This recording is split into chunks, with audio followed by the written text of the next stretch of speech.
자, 두 번째 썰기 바로 보죠. 자, 두 번째 준비한 자료 바로 이겁니다.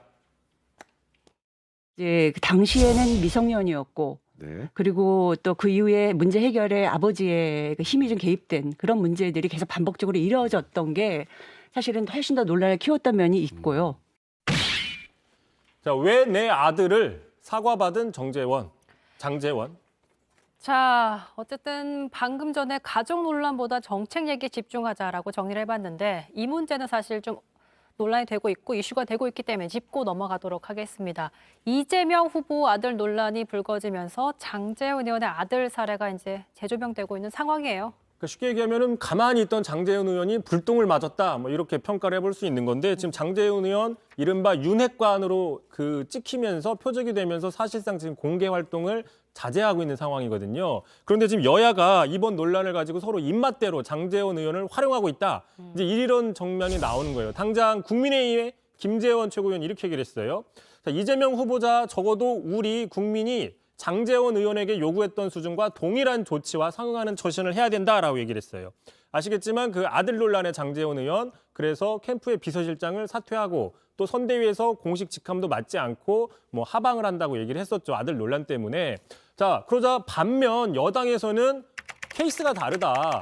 자, 대선 후보와 그 선대위 캠프의 비서실장이 급이 같느냐, 뭐 이런 비판도 있고. 자, 권인숙 의원은 또 이렇게 얘기를 했어요. 장 의원의 경우에는 아들 문제 해결하기 위해서 아버지의 힘이 반복적으로 개입이 됐다라고 얘기를 한 거예요. 백을 썼다 이거죠. 그러니까 뭐 장 의원은 아들 문제를 해결하려고 국회의원이라는 그 힘을 소위 말해 아빠 백을 썼으니 그건 차원이 다르다 이렇게 주장하고 있는 거잖아요. 권 그런 의원은. 주장인 겁니다. 뭐 네. 실제로 2019년이었죠. 장 의원의 아들 장영준 씨가 음주운전 당시에 그 운전자 바꿔치기 논란이 있었고요. 또 올해 초에 집행유예 기간에 다시 현행범 체포됐을 때 불구속 수사를 받았거든요. 이제 이런 일이 있을 때마다 혹시 아빠 찬스를 쓴 게 아니냐라는 의혹들이 나오긴 했습니다. 그러니까 상습적인 어떤 위법, 불법 행위 뒤에 아버지라는 그 자신감이 있었기 때문이 아니냐라는 의혹인데, 하지만 장 의원은 이런 거에 대해서 아주 강하게 부인을 했고 실제로 확인된 사례도 없습니다. 확인된 사실도 분명히 없습니다. 네. 자, 그러다 보니까 이제 권인숙 의원의 발언이 장 의원이 볼 때는 허위 사실, 명예훼손이다. 이렇게 강하게 반발을 하는 거죠.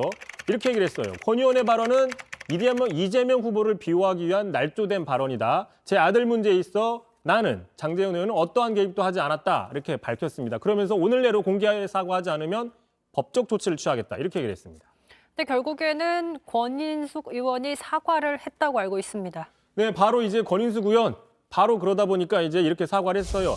내가 잘 몰랐다. 생방송 중에 확인되지 않은 사실 단정적으로 발언해서 정중히 사과드립니다라고 하면서 자기 자필 사인까지 해서 보냈습니다. 뭐 조건 달지 않고 깔끔하게 잘못을 인정한 어떻게 보면 사과의 정석인 거죠. 자, 그러다 보니까 이제 장제원 의원 이 사실을 자신의 SNS에 올리고 사과를 받아들이면서 아주 훈훈하게 마무리가 된 거죠. 깔끔한 마무리가 지어졌습니다. 근데 아무래도 공교롭게도 오늘 장제원 의원의 아들이 2차 공판일이라서 장 의원이 좀 더 예민한 순간이고 더 발끈했던 포인트가 있을 수 있습니다.